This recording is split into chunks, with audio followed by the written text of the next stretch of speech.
एक बार की बात है, एक आदमी के जीवन में सिर्फ दुख ही दुख थे। वह जो भी काम करता, उस बेचारे का वह काम पूरा ही नहीं होता। घर में आता तो घर में क्लेश बना रहता। किसी से कोई मदद मांगता तो कोई उसकी मदद नहीं करता। ऐसा लगता था कि चारों तरफ से उसके ऊपर दुख का पहाड़ टूट पड़ा है। उसे समझ नहीं आ रहा था कि मैं इन दुखों से कैसे पार पाऊं। वह दिन रात यही सोचता रहता था कि अपने दुखों से छुटकारा कैसे पाना है। इसी कारण से वह रात में सो भी नहीं पाता था। उसकी आंखों के नीचे बड़े बड़े काले घेरे बन गए थे, जो इस बात का प्रतीक थे कि वह आदमी कितना दुखी है और कितना चिंतित है। कभी कभी तो उसके मन में आत्महत्या करने के भी ख्याल आते थे, लेकिन अपने परिवार की चिंता करके वह यह कदम नहीं उठा पाता। वह इतना दुखी हो गया कि उसने निर्णय किया कि वह इन दुखों से छुटकारा पाकर ही रहेगा। इसके लिए चाहे उसे कितनी ही मेहनत करनी पड़े, कुछ भी करना पड़े, चाहे अंगारों पर चलना पड़े, लेकिन इन दुखों से छुटकारा हासिल करके रहेगा। ऐसे ही एक दिन उसने अपने मित्र से पूछा कि मैं अपने जीवन को कैसे सुधारें। उसके मित्र ने उसे बताया कि तुम किसी बाबा के पास जाओ।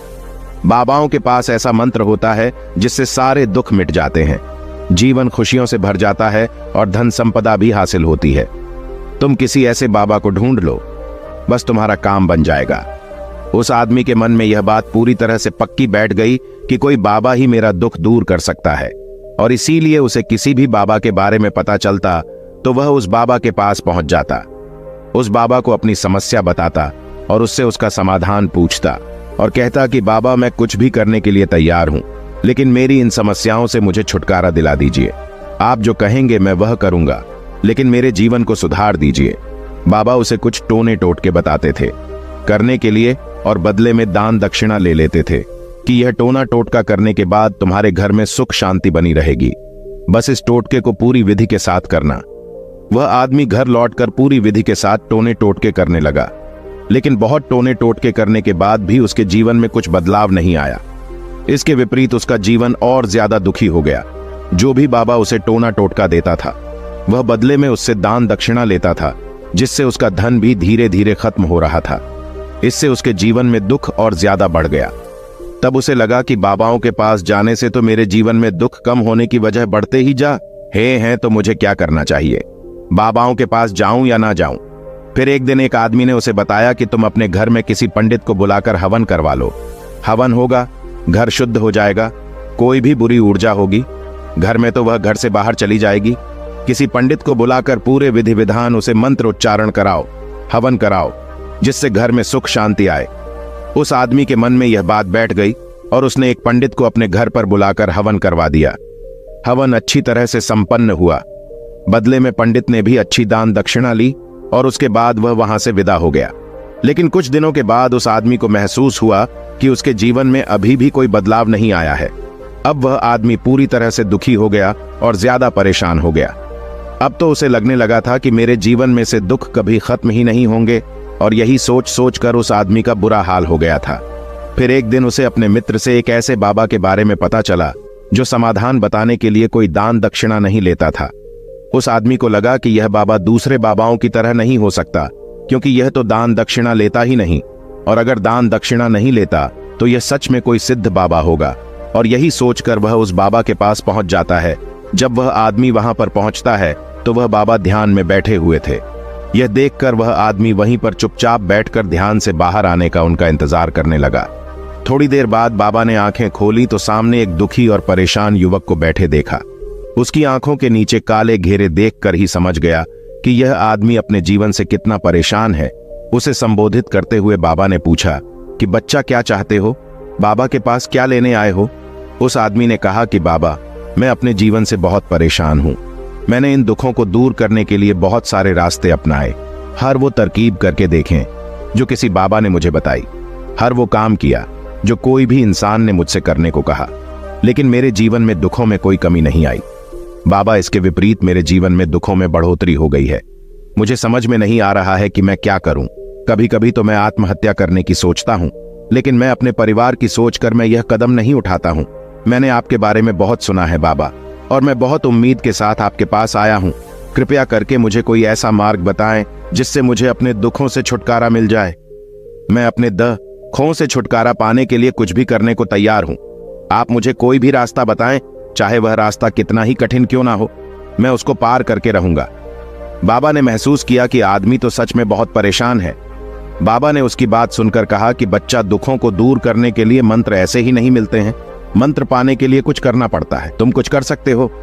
यह सुनकर पहले तो उस आदमी ने सोचा कि यह बाबा भी मुझसे दान दक्षिणा मांगेंगे, लेकिन और कोई रास्ता ना पाकर उस आदमी ने कहा, बाबा, आपको जितना भी दान दक्षिणा चाहिए मैं देने के लिए तैयार हूं, लेकिन आपका मंत्र सच्चा होना चाहिए, वह पूरा होना चाहिए, उसका फल मुझे मिलना चाहिए। उसके बाद में आपको जो भी दान दक्षिणा लेना चाहते हो मैं आपको दे दूंगा। बाबा ने कहा, दान दक्षिणा तो बहुत छोटी चीज है, मुझे वह नहीं चाहिए। इस पर वो आदमी सोच विचार करके बोला, तो बाबा, मैं अंगारों पर भी चलने के लिए तैयार हूं, आप मुझे बस आज्ञा दीजिए। बाबा ने कहा कि अंगारों पर चलने वाली छोटी चीज मैं तुमसे नहीं कराने वाला हूं। मैं जो तुमसे कराने वाला हूं वह बहुत कठिन मंत्र है, उसे पूरा कर पाओगे। उसने कहा, बाबा, आप मुझे बताइए तो सही, मुझे करना क्या होगा? मैं कुछ भी करने के लिए तैयार हूं। इस पर बाबा ने उसे कहा कि यहां से जब तुम अपने घर जाओ तो रास्ते में अपने मन में यह दोहराते जाना कि मैं सुखी हूं, मैं सुखी हूं। बार बार अपने मन में यही दोहराना और याद रहे। जुबान पर यह नहीं आना चाहिए, यह सिर्फ मन में दोहराना है। यह सुनकर वो आदमी बोला, बाबा, बस इतनी सी बात, यह तो मैं चुटकी बजाते कर लूंगा, लेकिन इससे होगा क्या? बाबा बोले कि इस मंत्र को करके तो देखो, वैसे भी तुमने इतने बाबाओं के मंत्र किए हैं, तो इस मंत्र को भी करके देख लो। उस आदमी ने सोचा कि बाबा कुछ दान दक्षिणा तो ले नहीं रहे हैं और छोटा सा मंत्र है, इसे तो मैं कर ही लूंगा।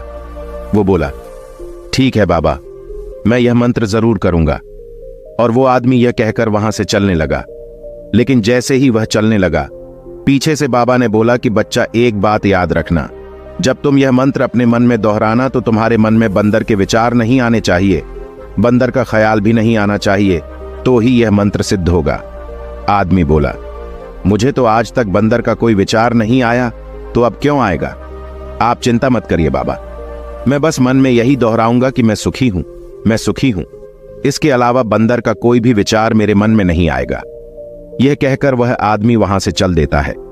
वह अपने मन में मैं सुखी हूं, मैं सुख ही हूं, यह दोहराता हुआ थोड़ी दूर ही चला था कि उसके मन में अचानक बंदर का ख्याल आ गया। बंदर का ख्याल एक बार आया और चला भी गया। लेकिन उस आदमी ने सोचा, आज तक तो मुझे बंदर का कोई भी विचार नहीं आया, यह आज बंदर का विचार क्यों आ गया? और ऐसे करके उसने उस बंदर के विचार को पकड़ लिया और यह भूल गया कि एक क्या मंत्र दोहराना है, और वह बंदर के बारे में सोचने लगा। जब थोड़ी देर बाद फिर से उसे होश आया तो वह फिर से अपना वही मंत्र दोहराने लगा जो बाबा ने उसे बताया था, मैं सुखी हूं, मैं सुखी हूं। लेकिन अचानक से उसे एक बंदर दिखाई दिया और यह देखकर फिर से उसके मन में बंदर का विचार उठ गया। और यह देखकर वह इस विचार को बाहर फेंकना चाहता था और वह चाहता था कि मेरे अंदर किसी तरह से बंदर का विचार ना आए, लेकिन उसे तो सामने बंदर ही दिखाई दिया। ऐसे ही जद्दोजहद करते करते घर पर पहुंचा और घर पर पहुंचने के बाद अपनी पत्नी को कहा कि हे बंदरिया, मुझे खाने में बंदर परोस दो।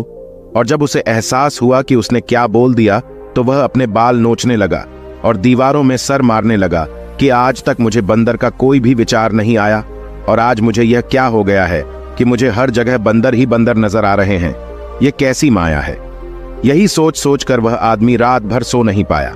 रात भर करवटें बदलते रहा और सुबह उठकर सीधे उसी बाबा के पास पहुंच गया और उसके चरणों में गिरकर कहा कि बाबा, पता नहीं क्या चमत्कार हो रहा है, आज तक मुझे बंदर का कोई विचार नहीं आया, लेकिन कल से जब से आपने मुझसे कहा कि बंदर का विचार नहीं आना चाहिए, तब से मुझे हर जगह बंदर ही बंदर नजर आ रहे हैं। उस आदमी ने कहा कि बाबा, मुझे तो आपके पीछे पेड़ पर बैठा बंदर केले खाते हुए दिखाई दे रहा है, यह हो क्या रहा है बाबा? यह सुनकर बाबा हंसने लगे। हाँ हाँ हाँ हाँ बच्चा, मन का जाल एक ऐसा जाल है जिसे समझ पाना इतना आसान नहीं है। बंदर तो तुम्हारे रास्ते में पहले भी आते थे। जब तुम मेरे पास आए थे तो इन्हीं पेड़ों पर यह बंदर घूम रहे थे, लेकिन तब तुम्हारे ध्यान में यह बंदर नहीं था, तब तुम्हारे ध्यान में सिर्फ दुख थे। इसके बाद बाबा ने उसे बताया कि बच्चा, हम जिस चीज से भी दूर भागना चाहते हैं वही चीज हमारे मन में बहुत गहरे में प्रविष्ट हो जाती है और हमारे अंतर्मन में समा जाती है। असल में हम जिस चीज से छुटकारा पाना चाहते हैं उससे छुटकारा इसीलिए पाना चाहते हैं कि वह हमारे साथ बहुत गहरे से जुड़ी हुई है, और हम जितना ही उससे छुटकारा पाना चाहते हैं वह उतनी ही गहरी हमारे मन में बैठती चली जाती है और आखिरकार हमारे अंतर्मन में छा जाती है। ऊपर से तो हम चाहते हैं सुखी होना कि मैं सुखी हूं, सुखी हूं। हमारे होंठ भी यही बोलते रहते हैं, लेकिन हमारे मन में दुख समाये होते हैं। हमारे विचारों में, हमारे मन में दुख ही दुख दिखाई देते हैं। इसीलिए अपनी जुबान से बार बार यह बोल लें कि मैं सुखी हूं, मैं सुखी हूं। हम सुखी नहीं होंगे जब तक यह मंत्र हमारे अंतर्मन में प्रविष्ट नहीं होगा। इस पर उस आदमी ने पूछा कि बाबा, लेकिन यह मंत्र हमारे अंतर्मन में प्रविष्ट कैसे होगा? यह सुनकर बाबा ने कहा कि बच्चा, अपने दुखों से लड़ना बंद कर दो। जब तक तुम अपने दुखों को दूर करने की सोचते रहोगे, तब तक वो दुख तुमसे चिपके रहेंगे, तब तक वो दुख तुम्हारे अंतर्मन पर अपना राज बनाए बैठे रहेंगे। और जिस दिन तुम उन दुखों के बारे में सोचना ही छोड़ दोगे, उन दुखों से छुटकारा ही नहीं पाना चाहोगे, उसी दिन से तुम्हारे जिंदगी से दुख गायब हो जाएंगे। क्योंकि किसी भी चीज से छुटकारा पाने के लिए हमें उस चीज के बारे में सोचना पड़ता है, और हम जितना ही उस चीज के बारे में सोचते हैं, वह उतनी ही गहरी हमारे मन में प्रविष्ट होती चली जाती है। हम अधिकतर समय दुखों के बारे में ही सोचते हैं। हम यही सोचते हैं कि हमारे जीवन में दुख है और हमें इससे छुटकारा पाना है। इसी वजह से बार बार सोचने से वो दुख हमारे अंतर्मन में प्रविष्ट हो जाते हैं और हमें एहसास भी नहीं होता। इसीलिए अगर तुम दुखों से छुटकारा पाना चाहते हो, तो दुखों से छुटकारा पाने के बारे में सोचना छोड़ दो। तुम्हें दुखों से छुटकारा मिल जाएगा। अक्सर आदमी धूम्रपान छोड़ना चाहता है, शराब छोड़ना चाहता है। सुबह अपने आप से यह वादा करता है कि मैं कोई भी गलत काम नहीं करूंगा, लेकिन शाम को जब लौटता है तो नशे में चूर होकर लौटता है। ऐसा क्यों होता है? जो हम सोच रहे हैं वह पूरा कर ही नहीं पा रहे हैं। असल में हम उस चीज को बहुत ज्यादा तवज्जो दे रहे हैं, उस चीज को बहुत ज्यादा अहमियत दे रहे हैं। जब भी हम उस चीज को छोड़ने के बारे में सोचते हैं, तो हम उसकी इंपॉर्टेंस यानी कि विशेषता और ज्यादा बढ़ा देते हैं। हमारा मन उस चीज के बारे में जितना ज्यादा सोचेगा, शराब या धूम्रपान छोड़ने के बारे में जितना ज्यादा सोचेगा, हमारा मन उतना ही उस चीज के पीछे ज्यादा भागेगा। हमें उस चीज से लड़ना नहीं है, बल्कि बिना सोचे गुजर जाना है। और अगर हम इस मंत्र को समझ लेते हैं, तो हम अपने जीवन में जो भी पाना चाहते हैं, उसे अपने अंतर्मन में डाल सकते हैं। और एक बार वो लक्ष्य हमारे अंतर्मन में बैठ जाता है, तो फिर सफलता पाने में कोई समस्या नहीं आती, कोई दिक्कत नहीं आती। दोस्तों, यह वीडियो कैसा लगा? अगर आपको यह वीडियो पसंद आया हो, तो देसी मोटिवेट चैनल को सब्सक्राइब करें और इस वीडियो को अपने दोस्तों के पास शेयर जरूर करें। तो दोस्तों, मिलते हैं किसी नेक्स्ट वीडियो में। जय हिंद, जय भारत।